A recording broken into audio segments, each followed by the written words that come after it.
بسم الله الرحمن الرحيم والصلاة والسلام على أشرف المرسلين. Assalamu alaikum wa rahmatullahi wa barakatuh. Aujourd'hui, le sujet d'aujourd'hui est un sujet crucial dans la communication, surtout dans toutes les sociétés du monde. Aucune société ne pourrait s'en passer. C'est apprendre comment dialoguer. C'est au cœur de la communication. Donc, nous avons 3 ou 4 questions qui vont orienter notre présentation. Le premier point, c'est quoi dialoguer? Quelle est l'importance du dialogue en communication? Deuxième point, quelle est l'importance du dialogue? Et troisième point, comment apprendre à dialoguer? Comment apprendre à nos enfants à dialoguer, toute la société, ou bien quelles que soient les personnes pour bien dialoguer. Le premier point, le dialogue, c'est l'échange avec un esprit ouvert. Parce que dans la communication, il y a cette façon de communiquer. Donc lorsque je communique avec quelqu'un d'autre, dans le dialogue, c'est qu'on échange avec un esprit ouvert. C'est-à-dire je dialogue avec lui, j'accepte, d'abord je dois l'écouter, je l'écoute attentivement, et on échange avec cet esprit de convaincre et non pas de vaincre. Un grand spécialiste, il a dit la communication c'est la vie. Effectivement, la communication c'est la vie, mais à condition qu'elle soit bien menée. Une bonne communication, elle pourrait mettre la personne dans une situation confortable. Quelqu'un qui est malheureux, la plupart du cas, se situe au niveau de la communication. Dialoguer, c'est un signe, c'est un indice aussi de la bonne communication dans la société. J'ouvre une parenthèse pour dire que nous avons un retard considérable en matière de communication. Au niveau qu'elle soit communication interpersonnelle, c'est-à-dire entre les individus dans la société, et on le voit tous les jours, on le voit. Donc il suffit d'être observateur pour voir que nous avons un problème de communication, il y a une crise de communication. Qu'il soit communication institutionnelle dans les institutions, on le voit aussi. Il ne suffit pas d'avoir, par exemple, une page web pour dire que nous avons une communication institutionnelle. Non, c'est plus compliqué que ça, parce que la communication institutionnelle, elle est basée surtout sur l'écoute de l'autre, l'écoute des citoyens, au niveau des communes, quel que soit au niveau de la wilaya, quel que soit l'espace. Mais aussi au niveau de la communication organisationnelle, au niveau des institutions, au niveau des organisations.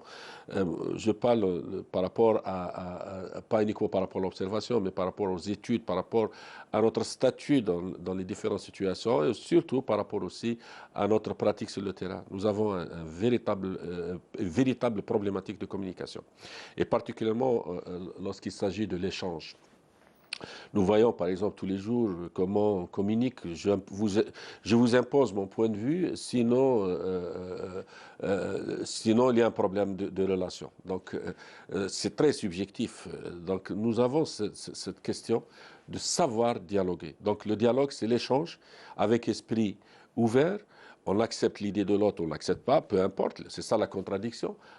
Mais on communique avec esprit, comme je l'ai dit, esprit ouvert, et pas avec un esprit fermé. Soit vous êtes avec moi, soit vous êtes contre moi. Ça, c'est fondamental. Donc, on apprend à communiquer et à changer dans cet esprit.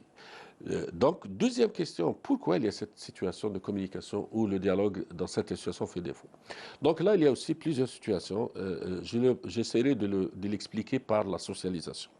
C'est quoi la socialisation? C'est un processus, qu'il soit dans la famille ou de l'école ou même dans les organisations, c'est un processus qui inculque aux individus et aux groupes des habitudes, des attitudes et des comportements.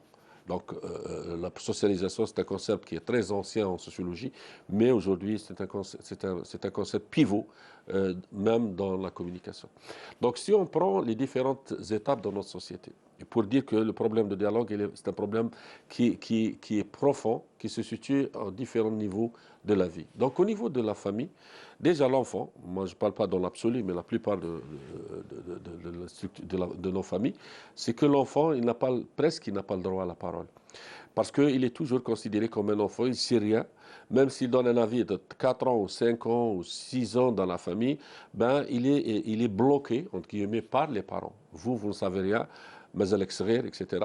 Donc, on ne lui permet pas d'exprimer ses idées et d'essayer d'échanger avec lui. D'essayer d'échanger avec lui dans le langage de l'enfant et de lui faire comprendre, par exemple, qu'on peut échanger. Et même avec un enfant, lorsqu'il dit une vérité, je lui dis, oui, vous avez raison. Je suis le père ou la mère, oui, vous avez raison.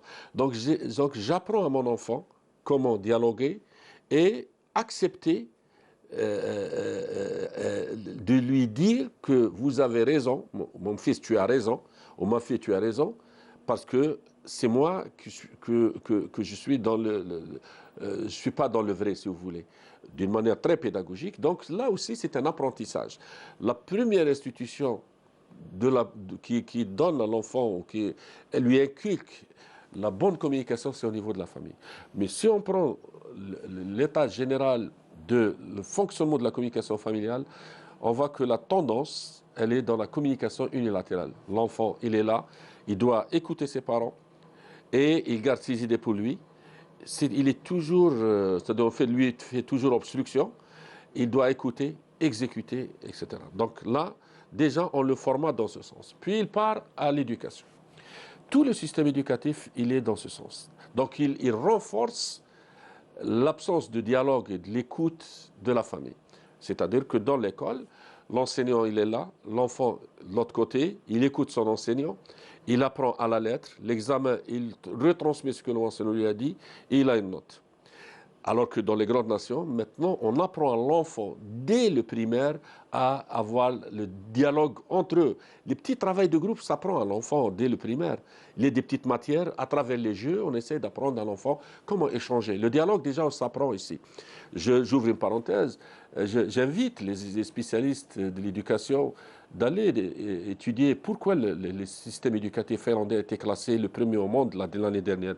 La raison est très simple, il n'était pas spectaculaire, il n'était pas génial, mais c'était tout simplement un système qui se focalise sur l'enfant et non pas sur le programme et les procédures. Ça, c'est un élément central du processus éducationnel. Mais sur l'enfant, on apprend à l'enfant la discipline, mais pas dans le sens traditionnel du terme. On lui apprend aussi surtout la communication et l'échange entre les enfants. Il y a par exemple le travail de groupe entre enfants, peut-être autour d'un jeu, on leur apprend comment dialoguer entre eux. Tout le système éducatif est basé sur ça. Nous voyons par exemple que notre système éducatif, le primaire, le moyen, le lycée, l'enseignant, il est là, c'est lui qui donne tout. Et on demande à l'élève ou à l'enfant de confirmer, par exemple, une chose qui a été enseignée. Mais il n'y a pas cet esprit de dialogue. Dans les années 70, je me souviens bien, il y avait toute une matière, muhadatha, où on nous apprenait à dialoguer entre nous en classe. Dans les années 70, il y avait toute une matière qui nous apprend déjà à l'école comment dialoguer. Donc, apprendre à l'élève les vertus du dialogue se fait dans la pratique, pas dans la théorie. Se fait dans la pratique. Et ce sont, si vous voulez, des pratiques très simples à mettre en œuvre. Là aussi, j'invite les responsables de ce secteur aussi de se réorienter vers là. Apprendre à l'élève le dialogue, la bonne communication à l'école. Bien évidemment, il y a aussi les autres organisations. Si on prend ce cheminement, donc l'école renforce l'absence de dialogue ou bien la faiblesse ou l'insuffisance du dialogue et d'apprentissage du dialogue, elle renforce ce que la famille déjà lui inculque à l'enfant. Il vient dans nos organisations, l'entreprise, l'administration, etc. Il y a toujours cette règle qui ne veut pas disparaître, c'est que le chef a toujours raison. C'est que l'employé, quelle que soit son expérience, quel que soit son génie, quelle que soit sa compétence, il est toujours considéré comme un subordonné appelé à exécuter. Ça me rappelle déjà la théorie classique des années du début du siècle passé. Déjà, ce qu'on appelait l'époque, la vision classique, c'est que le chef qui a toujours raison, le subordonné, il n'a qu'à exécuter. Cette façon de faire, c'est-à-dire, elle bloque le dialogue dans l'institution. Donc, elle bloque, elle ne fait aucun effort pour une bonne communication de partage. Aujourd'hui, toute la tendance, toutes les entreprises, toutes les institutions du monde, elles tendent vers le partage, vers le dialogue. Il y a beaucoup de techniques en communication. Ce qu'on appelle la synergie, c'est-à-dire le dialogue, il peut toujours donner les meilleurs résultats lorsque moi, je communique à un sens unilatéral. Lorsque l'autre, il me donne une idée en dialogue, on peut trouver beaucoup de situations, beaucoup de solutions à des situations très complexes.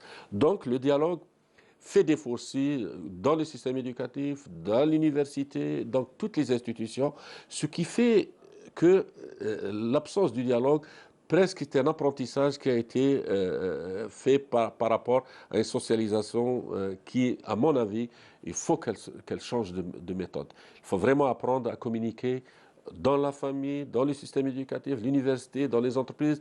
Donc c'est une autre façon de communiquer pour essayer de développer l'échange. Parce que l'échange et le dialogue règlent beaucoup de problèmes. Règle beaucoup de problèmes et en plus de ça, elle permet aussi la motivation, elle permet aussi de développer une valeur ajoutée dans les rapports, que ce soit dans les institutions, dans les entreprises ou dans quelle que soit la situation. Elle renforce la relation de confiance, par exemple, à l'école, lorsqu'on apprend à l'élève le dialogue, tout simplement, on crée l'esprit convivial. On crée un esprit convivial entre les enfants. Donc, apprendre à l'enfant le dialogue, c'est fondamental en communication. Là aussi, les grandes nations actuellement font des avancées très importantes. Et ça aussi, on peut faire mieux si on reconnaît que nous sommes dans le mauvais chemin.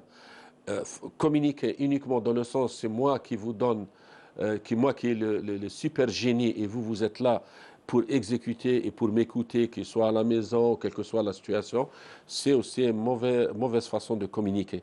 Le dialogue aujourd'hui est un outil fondamental qui crée la stabilité, qui crée la bonne ambiance, qui crée la convivialité et qui motive les uns et les autres et qui aussi améliore les rapports humains au lieu d'aller vers surtout les conflits qui ne se terminent pas, qui coûtent très cher à la société, qu'ils soient dans la famille, dans la société, dans les institutions. Donc autant aller vers l'apprentissage du dialogue qui est une bonne partie de la bonne communication. Voilà pour ce sujet. Assalamu alaikum wa rahmatullahi wa barakatuh.